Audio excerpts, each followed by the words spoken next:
Right, hello and welcome back to Touch Football, and this is the World Cup match reactions for Portugal versus Switzerland.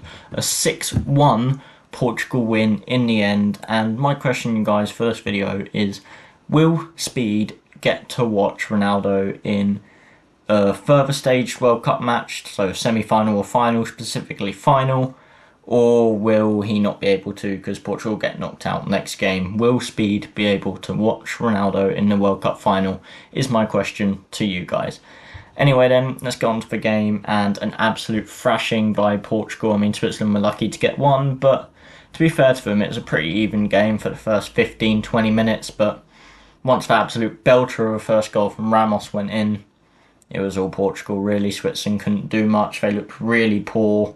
They didn't look set up properly as a team, some sort of tactical issues I heard the commentators say, and honestly it just wasn't a very good performance from them whatsoever, and it's a bit embarrassing really. You go to World Cup round of 16 and you throw in that sort of performance. It's not brilliant whatsoever. It's awful performance, and for a team that just a year ago knocked out France from the round of 16 of the Euros, you would expect to end up doing so much better than what they did today. People were thinking, do you know what?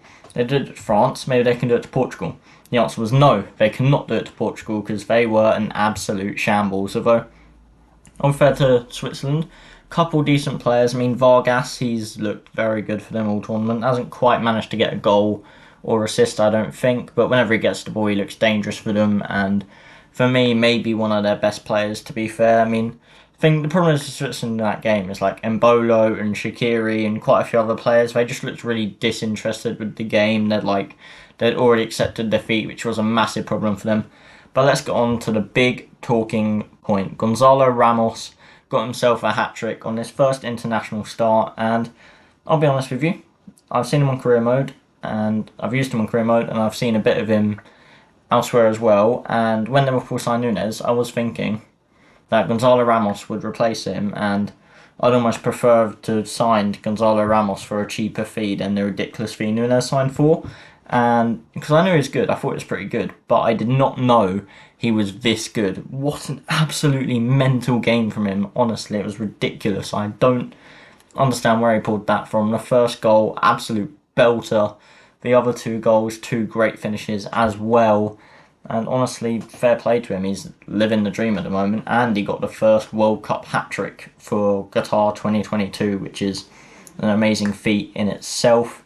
Ronaldo did get his appearance in the end, which the Portugal fans were loving. And he was benched, but for me, you'll see in the how to win the World Cup video, I actually did say that Portugal should bench Ronaldo because for me, they just play better without him. And boy, did they show it today. An absolute thrashing of Switzerland, and I mean, what else can you say? Switzerland were poor, Portugal were brilliant, and honestly, they deserve to go through to the quarterfinals because just seemingly like Brazil and France to some extent, they absolutely turned it on in this round of 16 games. Same for England as well, you could say. Like these bigger teams, they've just turned it on in the round of 16 games, and that is why they're sort of the big teams, the favourites. They've turned on the gas when it matters, and right now England, France, Brazil, Portugal are looking like the favourites. Maybe Argentina as well, but for me right now, those are the teams to beat. So anyway, that is this video. Tell me what you think of Gonzalo Ramos' hat-trick in the comments down below, and while you're there, remember to like, comment and subscribe, and I'll see you guys next time.